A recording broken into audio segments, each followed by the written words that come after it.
UP में सपा के नेता और उनके सहयोगियों पर इनकम टैक्स रेड के मामले में बड़े खुलासे हुए हैं। अब तक की छापेमारी और जांच के दौरान 800 करोड़ रुपए का घोटाला और आयकर चोरी का पता चला है।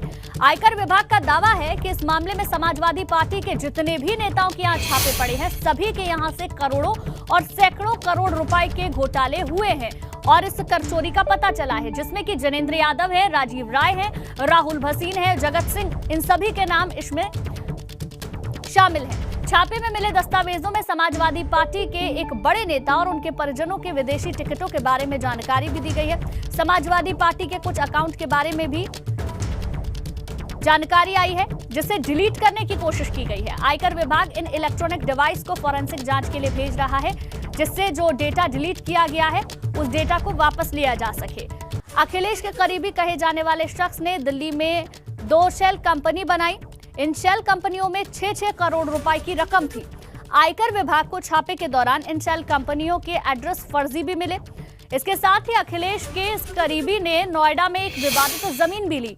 इस जमीन की कागजों में कीमत 92 लाख रुपए है, जबकि मार्केट में उसकी जो वैल्यू है वो 40 करोड़ रुपए बताई जा रही है।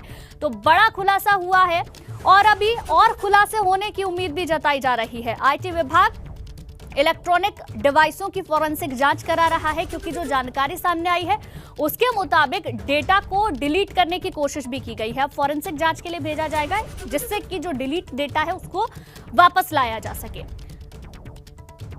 सपा नेता और सहयोगियों के यहां छापेमारी में अब तक क्या खुलासा हुआ वो भी आपको बता देते हैं। 800 करोड़ रुपए घोटाले और आयकर चोरी का अभी तक पता चला। सपा के एक बड़े नेता और उनके परिजन के विदेशी टिकटों की जानकारी भी मिली है। सपा के कुछ अकाउंट को डिलीट करने की कोशिश की गई है। अखिलेश के करीबी कहे जाने वाले व्यक्ति ने दिल्ली में 2 शेल कंपनियां बनाई। इन शेल कंपनियों में 6-6 करोड़ रुपए की रकम थी। ये अभी तक के खुलासे में सामने आया है। घोटाले और कर चोरी में कई नाम अभी तक सामने आ रहे हैं, जिसमें कि जनेंद्र यादव है, राजीव राय है, राहुल भसीन है, जगत सिंह है, इनके नाम अभी तक सामने आ रहे हैं। कुछ और लोग इसमें शामिल हो सकते हैं, अखिलेश यादव के करीबी बताए जा रहे हैं। तो कई खुलासे अभी हो सकते हैं। इनकम टैक्स विभाग की टीम लगातार छापेमारी कर रही थी। छापेमारी खत्म होने के बाद कुछ डॉक्यूमेंट्स, कुछ दस्तावेज मिले, कुछ डिवाइसेस मिली, उनकी जांच की गई, तो काफी कुछ अभी तक सामने आ चुका है। आगे बढ़ते हैं, बात बड़ी खबर की। बीजेपी सांसद जगदंबिका पाल का बयान सामने आया है। 2022 चुनाव को लेकर जगदंबिका पाल ने कहा, कौन किससे डर रहा है ये साफ हो जाएगा। जनता ने तय कर लिया है, योगी जी फिर से मुख्यमंत्री बनेंगे। तो जीत को लेकर लगातार जो कॉन्फिडेंस है अलग अलग राजनीतिक पार्टियों की ओर से नजर आ रहा है, और वही बीजेपी सांसद जगदंबिका पाल का भी नजर आया। उनकी रथ यात्रा बीजेपी के 6 जन विश्वास यात्रा के आगे निकली हुई है और जनता का समर्थन अपार मिल रहा है, जबकि बीजेपी को नहीं है। अपने मुंह मियाँ मिट्ठू बनने में क्या जाता है। अगर वो ये कह रहे हैं कि हमारी एक यात्रा, तो इसको कहने की क्या ज़रूरत है। 4.5 साल वो अपने घर से बाहर नहीं निकले, अपनी दहलीज से। 4.5 साल बता दीजिए कहीं उनकी यात्रा निकली हो, कहीं किसी ज़िले में सभा किया हो, किसी इशू पे गए हों, जनता के बीच में। जब भारतीय जनता पार्टी के कार्यकर्ता मास्क बांट रहे थे, पीपी किट बांट रहे थे, लोगों को राशन बांट रहे थे, जेपी नड्डा जी ने कहा संगठन ही सेवा है, तब अखिलेश यादव खुद घरों में कैद थे और अपनी घर की दहलीज में बैठ कर के केवल ट्वीट कर रहे थे। तो जनता जानती है कि आज योगी आदित्यनाथ को कोविड हो गया, इसके बावजूद भी वो ज़िले ज़िले में लेवल 1 के हॉस्पिटल इस्टेब्लिश करते रहे। मुझे लगता है कि आज लोग उत्तर प्रदेश में योगी आदित्यनाथ की सरकार से जिस तरह से वहाँ पे क्राइम जीरो हुआ है, करप्शन जीरो हुआ है और जीरो टॉलरेंस पे काम कर रहे हैं, आज प्रदेश में खुशहाली आई है और फिर से योगी आदित्यनाथ की पिछली बार से बहुमत से सरकार बनेगी। कैमरा पर्सन धर्मपत्न के साथ अविनाश तिवारी, एबीपी गंगा, दिल्ली। उधर कल एटा पहुंचने पर अखिलेश यादव ने पूरे प्रदेश में चल रही भाजपा की जनविश्वास यात्रा पर तंज कसते हुए कहा कि भाजपा का रथ नहीं बल्कि चाउमीन का ठेला है और भाजपा के रथ से यात्री भी गायब दिख रहे हैं।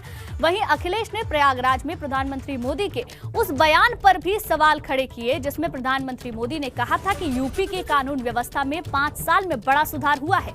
अखिलेश यादव से बात की हमारे संवाददाता नितिन उपाध्याय ने। समाजवादी विजय रथ समाजवादी पार्टी के अवैध किले में इस समय चल रहा है और जनता का जबरदस्त समर्थन मिल रहा है। हमारे साथ राष्ट्रीय अध्यक्ष अखिलेश यादव जी हैं। किस तरह का सर समर्थन है? और ये तो वो जगह है जहाँ से समाजवादी की नर्सरी कहा जाता है। आज मैनपुरी और एटा का समाजवादी विजय रथ का कार्यक्रम था, जो जनता का समर्थन दिखाई दे रहा है, जो जोश और उत्साह दिखाई दे रहा है। इस बार भारतीय जनता पार्टी का सफाया होगा और इन जिलों में भारतीय जनता पार्टी शून्य होने वाली है। और इसलिए होगी क्योंकि ना किसानों की आय दोगुनी की है, ना महंगाई कम की है, ना युवाओं को नौकरी और रोजगार दिए हैं। जो बड़े बड़े बिजली के कारखाने भी लग रहे थे वो आज ठप कर दिए हैं। अगर बन गए होते तो शायद उत्तर प्रदेश को बिजली मिलती है। आपका भी रथ चल रहा है, बीजेपी का भी 6 क्षेत्रों में रथ चल रहा है। इस रथ की उस रथ से कैसे तुलना देखेंगे? ये समाजवादी पार्टी का विजय रथ 6 रथों पर हावी है और वो जो रथ चल रहे हैं वो जुगाड़ के चल रहे हैं। कुछ लोग आए चले गए, अब रथ कहाँ है किसी को नहीं पता। दिन में सुबह कहा चाउमीन रथ नहीं, वो जुगाड़ के रथ हैं।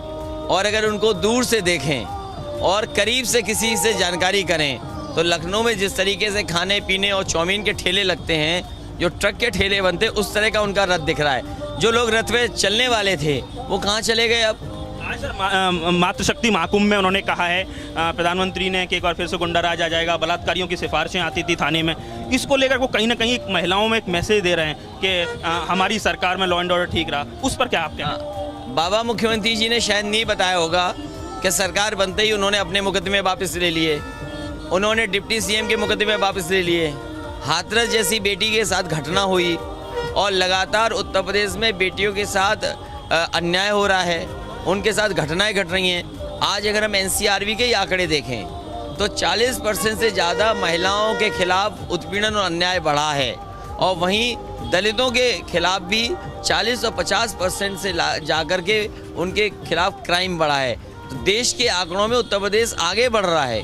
जो अच्छी योजनाएं थी 1090 जो महिलाओं को और बेटियों को, बहनों को सुरक्षा देती थी। उत्तर प्रदेश की राजनीति उपयोगी और अनुपयोगी पर आ गई है।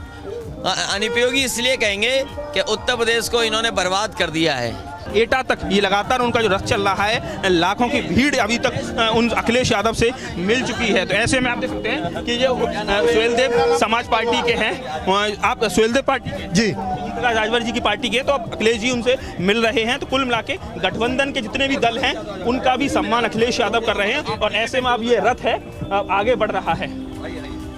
एटा से नितिन उपाध्याय, एबीपी गंगा। वहीं लखनऊ में आजादी का अमृत महोत्सव मनाया गया। इस कार्यक्रम में सीएम योगी आदित्यनाथ भी शामिल हुए। आजादी के अमृत महोत्सव कार्यक्रम में रंगारंग प्रस्तुति देखने को मिली। इस दौरान सीएम योगी ने संबोधित करते हुए कहा कि भारत की आजादी के लिए लंबा संघर्ष हुआ था, सिर्फ मांगने से भारत को आजादी नहीं मिली थी। सीएम ने अपने संबोधन में झांसी की रानी लक्ष्मीबाई का भी जिक्र किया और कहा कि वो मजबूती के साथ लड़ी थी।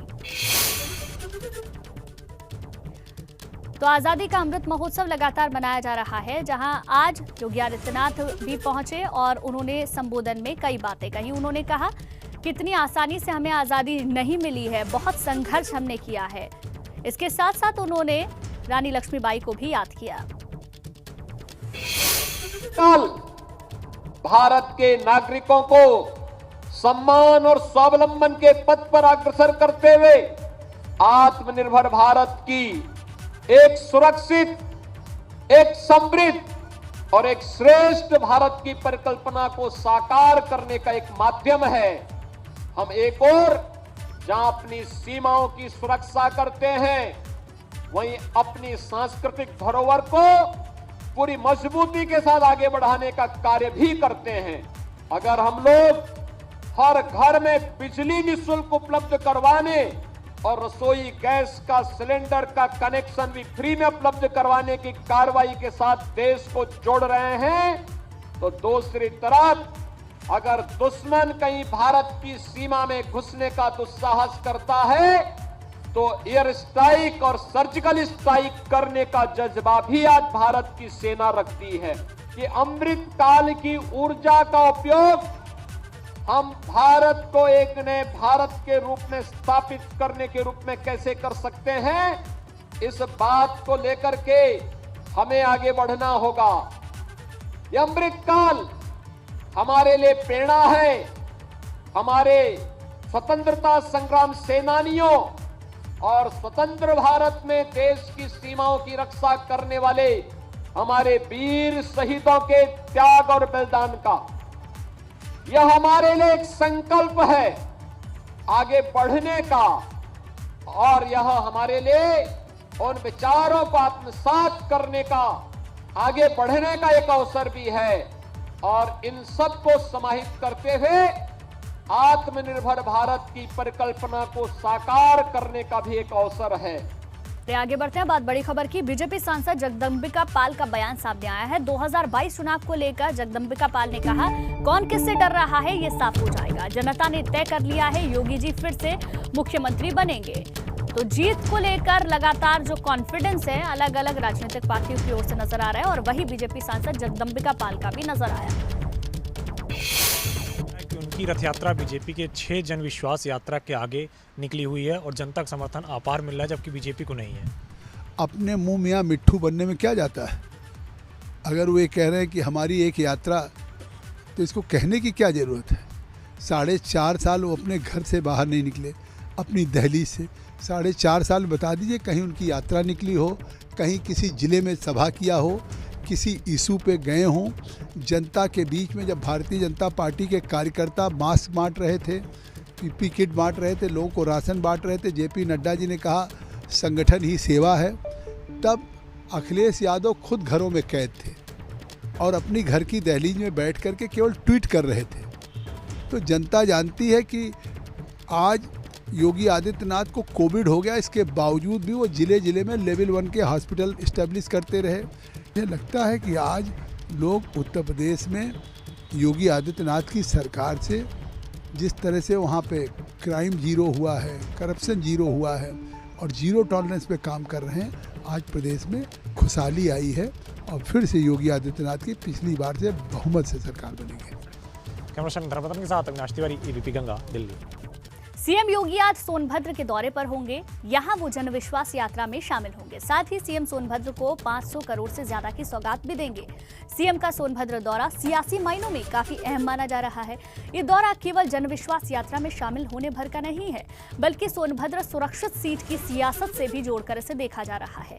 सोनभद्र में आज सीएम एक बड़ी जनसभा को भी संबोधित करेंगे। आपको बता दें कि यूपी की सत्ता में दोबारा काबिज होने के लिए बहुजन समाज पार्टी की नजर प्रदेश की सुरक्षित विधानसभा सीटों पर है।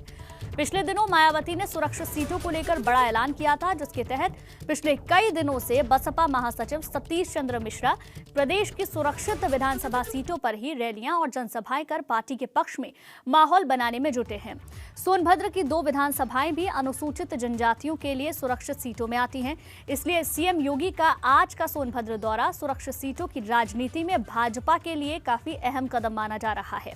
सोनभद्र में 4 विधानसभा सीटें हैं, आंकड़े को भी समझे तो, जिसमें 2 विधानसभा की सीटें घोरावल और रॉबर्ट्सगंज की हैं, तो वहीं 2 विधानसभा सीटें ओबरा और दुद्दी अनुसूचित जनजाति के लिए आरक्षित हैं। 2017 में भाजपा ने 4 में से 3 सीटों पर अपनी जीत दर्ज की थी, जबकि 1 सीट पर एनडीए गठबंधन की अपना दल ने जीत दर्ज की थी। इसी तरह जिले की 4 विधानसभा सीटों को एनडीए ने क्लीन स्वीप किया था। अपने आप को लगातार यहां से फिर से मजबूत करने की कोशिश भाजपा की ओर से लगातार जारी है। चलिए सोनभद्र के सियासी गणित को भी आपको समझाते हैं, क्यों ये इतना अहम हो जाता है भारतीय जनता पार्टी के लिए और अभी तक का गणित यहां से क्या रहा। 2007 से पहले सिर्फ विधानसभा की 2 सीटें थीं। 2007 के बाद से जिले में विधानसभा की 4 सीटें थीं। घोरावल और रॉबर्ट्सगंज यहाँ की सामान्य सीट है।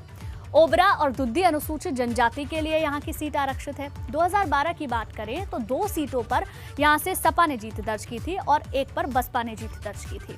2012 में दुद्दी से निर्दलीय रूबी प्रसाद की यहाँ से जीत दर्ज हुई। रूबी प्रसाद को कांग्रेस का समर्थन था, जीत के बाद वो सपा में शामिल हो गई थी। 2017 में भाजपा गठबंधन ने 4 सीट यहां से जीती थी। 2017 में 3 सीट भाजपा ने और 1 पर अपना दल एस के साथ गठबंधन था, तो गठबंधन की इस सीट ने यहां से जीत दर्ज की थी। तो ये पूरा सियासी गणित अभी तक का इस सोनभद्र का रहा है। सुरक्षित सीटों पर भाजपा की सेंध किस तरीके से है ये भी समझते हैं। अनुसूचित जनजाति के लिए दुद्दी और ओबरा सीट सुरक्षित है। दुद्दी में बसपा के 7 बार के विधायक विजय सिंह गोड यहां से हार चुके हैं। अपना दल एसके हरिराम ने दुद्दी सीट पर जीत दर्ज की थी। ओबरा में भाजपा के संजीव कुमार उर्फ संजय गोड ने यहां से जीत दर्ज की। संजीव कुमार उर्फ संजय गोड को मंत्रिमंडल विस्तार में भी जगह मिली। जब मंत्रिमंडल विस्तार हुआ तो संजय गोड को राज्य मंत्री योगी आदित्यनाथ ने बनाया था, तो इस लिहाज से भी ये काफी महत्वपूर्ण हो जाता है। उधर मुख्यमंत्री योगी आदित्यनाथ के सोनभद्र दौरे को लेकर तैयारियां भी करीब करीब पूरी कर ली गई हैं। कमिश्नर, डीआईजी, डीएम, एसपी और सीडीओ ने कार्यक्रम स्थल का निरीक्षण किया और तैयारियां भी यहां की देखी। देखिए, कुछ तस्वीरें भी आपको दिखा रहे हैं। मुख्यमंत्री के दौरे को लेकर क्या तैयारियां की गई हैं, सुरक्षा के भी चाक चौबंद इंतजाम है। इसके साथ साथ डीएम, एसपी, सीडीओ ने खुद पहुंचकर वहां पर निरीक्षण किया है।